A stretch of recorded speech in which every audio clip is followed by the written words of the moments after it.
Mr. Hickok, my name is Harold Nye, and this other gentleman is Mr. Roy Church. We're with the Kansas Bureau of Investigation. We've come here to discuss your parole violation. Of course, you're under no obligation to answer our questions. And anything you say may be used against you in evidence. You're entitled to a lawyer at any time. We'll use no force, no threats, and we'll make you no promises. Now, Mr. Hickok. Dick. We'd like to talk to you about your activities since your parole. To our knowledge, you've gone on at least 2 big check sprees in the Kansas City area. Hung out quite a few. Could you give us a list? Well, there was Denny's for $13 for some breakfast. There was Roy's Pharmacy for $15 for some stuff, toothpaste and stuff. I wrote one to Universal Auto Service to fix a fuse box in my car. That was about $130. I'm curious, Dick. Why do these people accept your checks? I'd like to know the secret. I mean, the secret is people are dumb.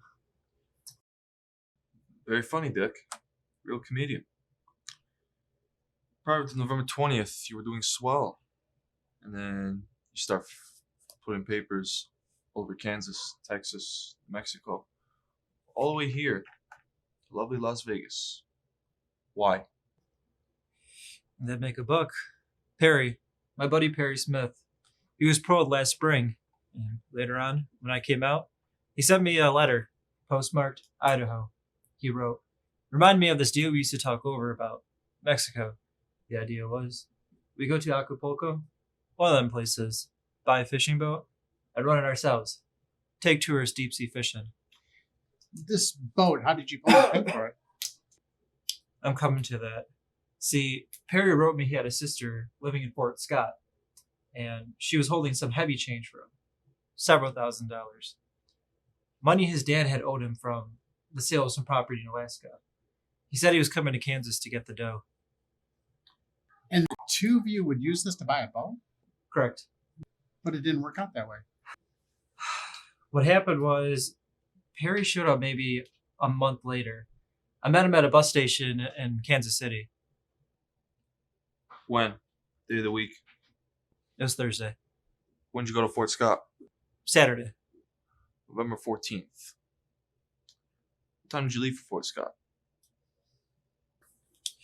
That afternoon, we did some work in my car and had a bowl of chili at the West Side Cafe. Must have been around 3. Around 3. Was Perry's sister expecting you? No, because, see, Perry didn't have her address and she didn't have a telephone.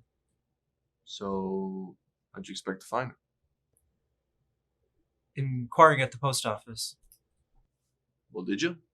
Perry did. They said she moved. To Oregon, they thought, but she hadn't left any forwarding address. Must have been quite a blow. Considering a big chunk of cash like that coming in. Yeah, well, we definitely decided we were going to Mexico. Otherwise, I never would have cashed them checks. But I hope. Now listen to me. I'm telling the truth. I thought once we got to Mexico and I began making money, then I'd be able to pay them off. The checks. 1 minute, Dick. I'd like to hear a little more about this trip to Fort Scott. When you got there and you found that Perry Smith's sister was no longer there, what did you do? Just walked around, drank a beer, and drove back. You mean you went home? No, to Kansas City. We stopped at the Zetso Drive-In, ate hamburgers. We tried Cherry Row. You know it? You kidding? Every cop in Kansas knows it. It's a strip of park with whores, hustlers, but plenty of amateurs too. Nurses, secretaries. I've had a lot of luck there. And this particular evening, did you have any luck? The bad kind. We ended up with a pair of rollers. Named? Mildred. And the other one, Perry's girl, I think she was called Joan. We spent the night at Fun Haven, this cheap place where you can get cabin deals for like $10. Next morning we woke up to find they rolled us and beat it.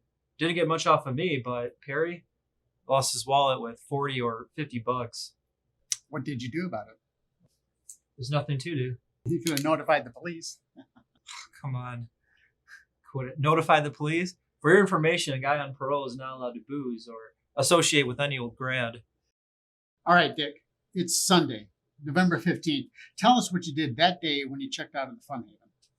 We ate breakfast at a truck stop near Happy Hill, then drove to Olathe, and I dropped Perry off at the hotel where he was living. I'd say around 11.